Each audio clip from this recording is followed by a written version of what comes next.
দেখো কিছুদিন আগে কিন্তু ওয়েদারটা একটু ঠান্ডা ঠান্ডা ছিল, আর এখন দেখো আবার সেই ঘুরে গরম পড়েছে।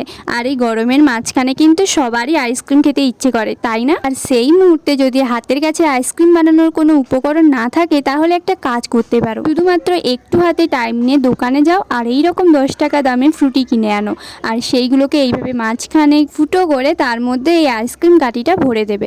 ব্যাস, তারপর ডিপ ফ্রিজে রেখে দাও। মাত্র 2 ঘন্টার মধ্যে এটা রেডি হয়ে যাবে। এবার চলো আমি তোমাদেরকে একটু ট্রাই করে দেখাচ্ছি। এই ফ্রুটিটার মধ্যে আমি জাস্ট কাঠিটা ভরে দিলাম আর তারপর 2 ঘন্টার জন্য ফ্রিজে রেখে দিয়েছিলাম।